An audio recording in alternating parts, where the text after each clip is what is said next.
Assalamualaikum warahmatullahi wabarakatuh.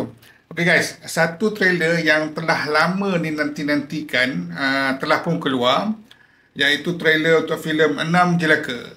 Dia baru dikeluarkan beberapa jam yang lepas. So, jom kita tengok dulu dia punya trailer. Oh, cantik, smart. Oh, ni Naga datang! Naga datang! Selamat datang, Enam Jelaka. Framework Studio, Grammy Games, okay.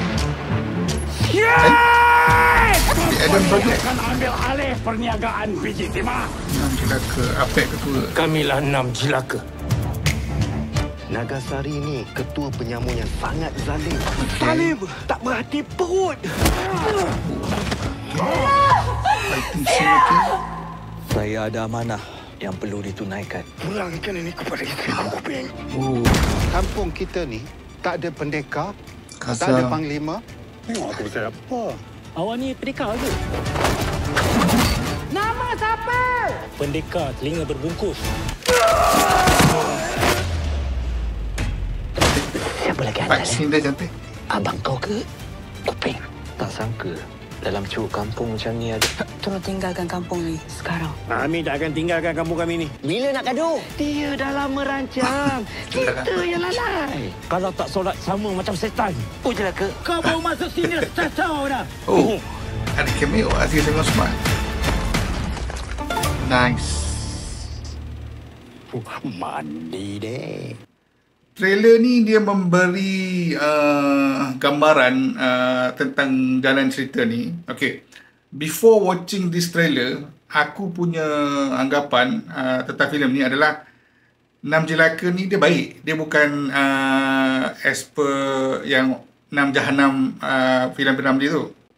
Satu soalan yang mungkin ramai tanya, Enam Jelaka ni dia sama ke tak macam Enam Jahanam? Okay. Berdasarkan apa aku tengok daripada trailer tadi, aku dapat rasakan Enam Jelaka ni dia bukannya yang baik. Dia memang jahat. Dia memang satu kumpulan jahat. Sama macam Enam Jahanam. Aziz M. Osman kata dia inspired by Enam Jahanam. So aku rasa betul lah, kita boleh establish that the group Enam Jelaka ni yang diketuai oleh Apek adalah sebuah kumpulan penjenayah lah, yang jahat lah. Alright. Next, aku dapat rasakan jalan cerita dia pun boleh aku katakan dia follow sama macam Enam Jahanam.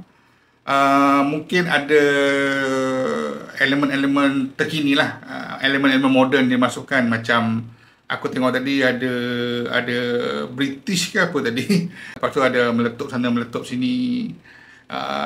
That is something new.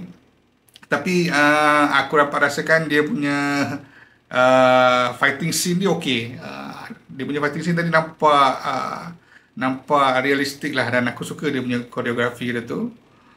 Cuma aku dah terbaca dalam website Gempak. Gempak dia ada menceritakan plot cerita ni macam mana. Aku tak nak ceritakan dalam video ni, tak nak spoil korang. Tapi kalau korang nak baca, korang boleh baca lah dekat website Gempak tu pasal Enam Jelaka. Cuma aku dapat rasakan yang jalan cerita dia bagi aku still juga tak ada yang baru, tak ada yang fresh.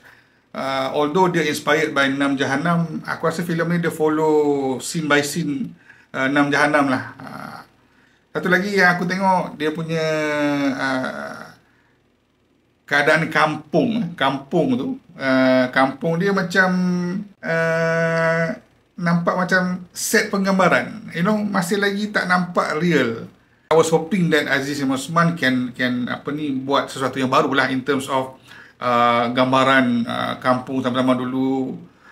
Tapi still lagi sama lah. Macam tengok cerita P.Ramlee pun, kalau dia buat sesuatu tahun kampung tu nampak real tau. Nampak macam kampung betul pada zaman-zaman dulu. Tapi kalau pada zaman sekarang kita nak gambarkan semula, nampak macam tak real. Nampak macam set penggambaran lah. Aku tak tahu lah macam nak cakap, tapi bagi aku still lagi tak nampak real lah.